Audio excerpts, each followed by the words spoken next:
Good morning, ladies and gentlemen. Today I want to share with you a powerful truth that has the power to revolutionize your life and your financial future. You see, many people believe that becoming a millionaire is an unachievable dream reserved only for the lucky few or those born into privilege. But what if I told you that the path to millionaire status lies within your grasp, waiting for you to take hold of it? Yes, my friends, you are just one skill away from transforming your financial destiny and achieving the coveted status of millionaire. In today's rapidly changing world, success is not solely determined by luck or circumstance, but by our ability to adapt, evolve, and master the skills that drive wealth creation. So as we jump on this road trip together today, I urge you to open your mind and your heart to the possibility of realizing your full potential. Suffer the power of learning, growth, and self-improvement, and watch as you unlock the door to unlimited prosperity and abundance. Thank you for joining me on this exploration of financial empowerment. Now let's go through the strategies and principles that will guide us towards reaching our dreams of millionaire status and beyond. I worked in tough jobs for several years. I worked in construction, on farms and ranches, and in factories, putting nuts on bolts hour after hour. One day, in a state of frustration, I started asking myself the question, why do some people have more success than others? Now, in the Bible, there's a line that says, "Seek and you shall find," because everyone who seeks finds. Ask and it will be given to you. So I started asking other successful people how they were doing things differently from me, and they told me. I did it and got better results. I got into sales when I could no longer get a laborious job, and in sales, I noticed that one of the guys in my company was making 10 times more than anyone else, even though he was selling the same product, from the same office at the same price to the same people under the same conditions. He was making 10 times more than anyone else. I went and asked him, "What are you doing differently from me?" He told me. I did it, and what I discovered changed my life. I discovered the law of cause and effect, the law of sowing and reaping, action and reaction, great universal laws. What it says is that everything happens for a reason, that there are no effects without causes. Even if we don't know what's causing the effect, if we track it, we'll find the cause. It's the basis of the scientific process, of all medical research, of all marketing, of all business. If you can define an effect you desire, you can track it down and find someone who, at one time, didn't have that effect, discover what they did, and then do the same, and eventually you'll get the same results. We say that success is not an accident, failure is not an accident, success leaves tracks. So if you simply follow the tracks of other successful people, no matter where you start from, you'll eventually get to the same place they did.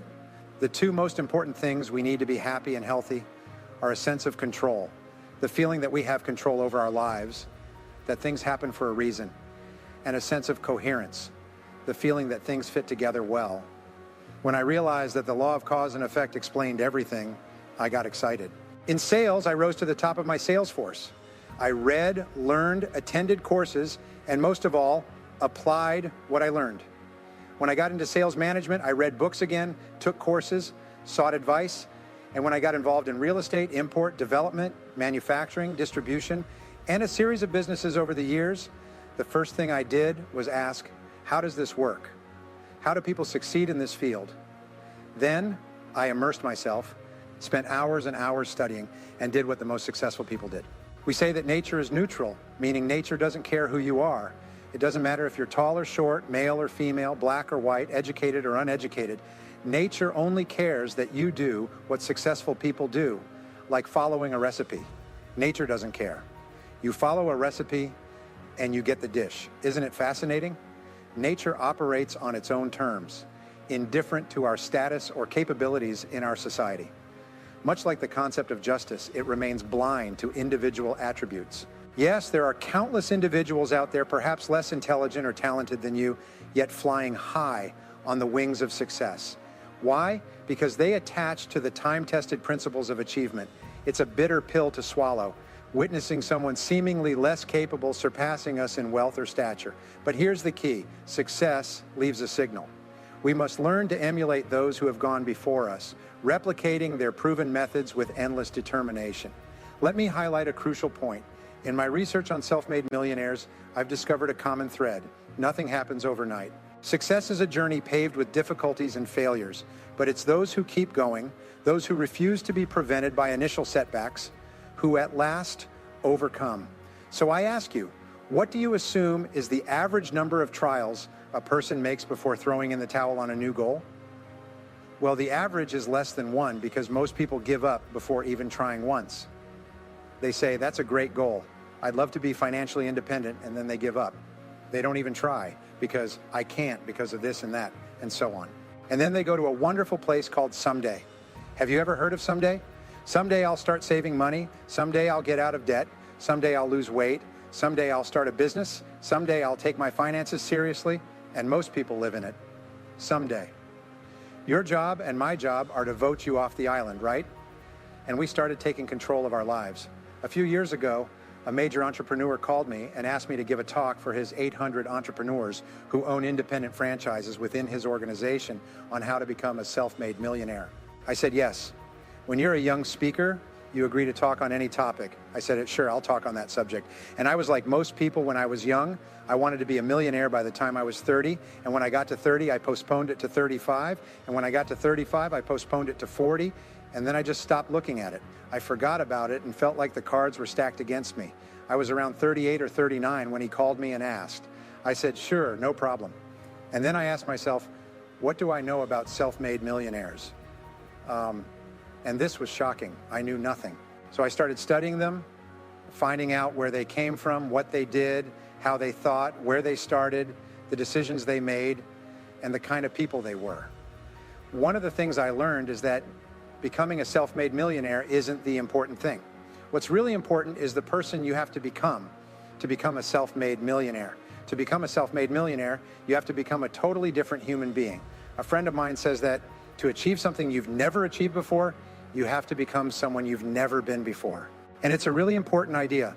The qualities you need to develop within yourself to become a self-made millionaire are incredible qualities that make you a much better person. Not just better in terms of character, determination, discipline, decision-making, strength, and so on. They make you a much better person. They round out your character in a much better way. So the real benefit of becoming rich isn't because you can eat more, but how many more meals you can eat, how much more clothing can you wear because of the kind of person you become, and then the kind of people you associate with, the kind of life you lead. What I found in my research is that there are a number of qualities that self-made millionaires have. If you have these qualities, your success is practically guaranteed, and if you don't have them, the qualities are learnable. The number one point is that all business or sales skills are learnable. All financial skills are learnable. If you can drive a car, you can learn any skill. Now, point number two is that you're probably only one skill away from doubling your income right now. You're probably only one skill away from getting on the road to becoming a self-made millionaire. It turns out that's the case for almost everyone. Let me tell you an intense truth upon you. Within each of us lies a dormant accumulation of untapped potential waiting to be released. And if by chance you find yourself lacking self-confidence, of which skill holds the key to your success, fear not, for enlightenment may yet expose itself in the moments we share together. But note this insight: every skill worth holding is within your grasp, waiting for only your devotion and determination to master it. I've often heard individuals complain, I'm not skilled with money. But let me remove that notion once and for all. You see, the beauty of life lies in its endless opportunities for growth and learning. Yes, you heard me right. You can learn anything you set your mind to, achieve anything you have the courage to dream. Now take a moment to assess yourself. Give yourself a score from 1 to 10 in each area of your life, and if you find yourself lacking in any aspect, do not give up, for it is within your power to cross any weakness. Dream big, my friends. Visualize a future of unlimited abundance and prosperity. Nurture a vision of yourself, radiant with happiness, vitality, and success. Practice the art of idealization, following the habits and mindset of those who have walked the path of greatness before us. Project forward several years and imagine that your life is perfect in every way. Imagine that you have no limitations, that you have all the time, all the money, all the friends, all the contacts, all the education, and all the experience, and that you can be, have, or do anything you want in life. If you could, what would it be? If your life were perfect in 5 years, how would it be? How much would you be earning? How much would you be worth? What kind of family life would you have? What kind of health would you have? What kind of car would you be driving? What would your life be like if you could wave a magic wand and make it perfect in every way? What we found is that this is the starting point for great wealth, and it's the starting point for great success in life, that you have a dream or a vision of a wonderful future. Here's an exercise we give people in our audiences. Take a sheet of paper and make a list of dreams, what's called a dream list. Now imagine that this is like a child's Christmas wish list, and that it allows you to just let go and write down everything you can think of that you might want. I had a friend I showed this to, and he got so excited, he bought a spiral notebook and started writing. He'd look through the newspaper, and anything he saw that he liked, he'd jot down. He ended up the first time with 330 goals, and at the end of the month, he had 500 things he wanted. The interesting thing was that his life exploded. He activated the law of attraction and started attracting into his life people, circumstances, ideas, resources, and insights that moved him toward the achievement of his goals and started bringing those goals closer to him. Point number 2 is to do what you love to do. Whenever you find people who are truly successful in life, they are people who do what they love to do. They love their work. The big rule for success in life is to find something you love to do and then find a way to make a living doing it. Now, when you find what you love to do, it will be something that gives you energy, that motivates you, that excites you. It's probably something you were meant to do since you were born. And when you ask self-made millionaires what kind of work they do, they often say, "I've never worked a day in my life. I just do what I like to do." Number 3 is to commit to excellence. Now, this is really important, and I struggled with this when I was young because I was never good at anything. I was never picked for any teams, and if I was picked, I was the first person eliminated. I got bad grades in all my classes. I was fired from multiple jobs. I was even fired from a gas station job once. Can you imagine being fired for not being good at pumping gas? They came and said, "You're not good at pumping gas," and I got fired. I went from job to job, and then I discovered that all successful people are excellent at what they do. You know the old question they asked Willie Sutton, the bank robber, "Why do you rob banks?" He said, "Because that's where the money is." Well, being in the top 10%. So, what you have to do is pay any price and make any sacrifice to be in the top 10% in your field. Now, here's the good news. If you're doing what you love to do, you'll want to be in the top 10% in your field. If you don't want to be excellent at what you do, it means you're in the wrong field. It just means you're marking time, you're treading water, and there are many people who are in their field, they do their job, and they go home at night and don't think about their job and so on. And this kind of attitude means you have no future. You have a very shaky present. That crunching sound you hear is the ice breaking under your feet, and you have no future. Because if you're not doing what you love to do and putting your whole heart into it, you're just marking time. But everyone is designed in such a way that there's something you love to do and that you can do well. And the fact that you love it means you probably have the ability to excel at it. So make the decision to be in the top 10%. Let me tell you how it changed my life. Here I was struggling in my late 20s, and I learned this. It was an eye-opening thought. Everyone who's in the top 10% started at the bottom of the 10%. Everyone who's doing well was once doing poorly. Everyone who's at the top of your field today wasn't even in your field at all and didn't even know it existed. What that means is that if you're willing to pay the price and work hard and make sacrifices, you can get to the top 10%. How long does it take? It doesn't take a week or a month. A week, or most people are really impatient. And to achieve mastery in your field takes 5 to 7 years. You'll say, 5 to 7 years, wow, I'll be 5 to 7 years older before I start enjoying the great rewards. Well, anyway, how much older will you be in 5 to 7 years? Now, here's an important point. You're ready. Time will pass anyway. Time will pass, and in 5 to 7 years will have passed. The only question is, will you be at the top of your field, or will you still be down with the mediocre 80%? And the wonderful thing is that no one is better than you and no one is smarter than you. If someone else is at the top of the field, it means you can be at the top of your field too. Just go to them and find out how they got there, because they started from the bottom. It may take longer for some people and less for others, but everyone who steps forward and keeps moving forward eventually gets there. And that's where all the rewards are. Not only that, that's where all the joy in life is. When you're really good at what you do, you feel wonderful about yourself. You're respected and esteemed by everyone around you. You can write your own destiny. You can open any door when you're good at what you do, because you wake up in the morning and know you're good, and that's more important than the rewards that come with it. The next key is to develop your unique talents and skills.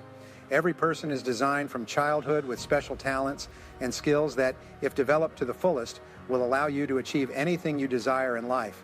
Everyone is genetically structured to be able to do something excellently, enjoy it, do it well, and derive great satisfaction from it. Peter Drucker often asks the question, what are you good at today? What should you be good at? What could you be good at? What will you be good at?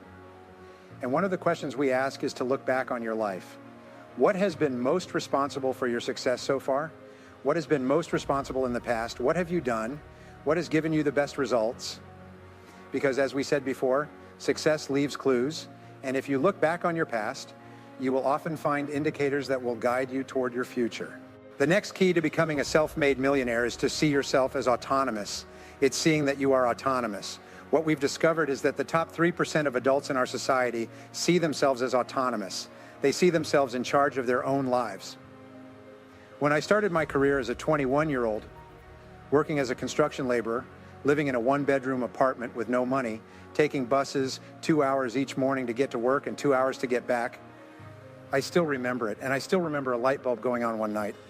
I was sitting in my little apartment, in my little kitchen nook, and suddenly I realized that I was responsible, that I was in charge of my own life, that no one was coming to rescue me. It was one of the great turning points in my life. So, what you find is that all exceptional people are highly responsible individuals. They see themselves as autonomous. Sometimes I'll ask an audience, how many people here are autonomous? And some will raise their hand and others won't. I'll say, now what's the true answer to this question? And the true answer is that everyone is autonomous. The biggest mistake you can make is to think that you work for anyone else but yourself, even if someone else signs your paycheck for your entire life. The most valuable people in any organization are the ones who treat the company as if it were their own. They see everything that happens as personally affecting them. They are not the 9-to-5ers, the hopeless ones who say, yeah, well, I go to work, but when I'm not at work, I don't think about my job. To these people, someone has told them that that's a smart way to think. It's the way losers think. Winners think about their company, and when they're not there, they think about how they can improve it. When something happens in their company, they take it personally because they see themselves as highly responsible. As a result, they get paid more, offered more educational opportunities, promoted faster. And these are the people who eventually, like cream, rise to the top of every organization and industry, the top 3%. As we bring our discussion to a close, I want to leave you with a powerful truth to carry forward. The path to becoming a millionaire is not a shifty imagination, but a visible reality within your reach.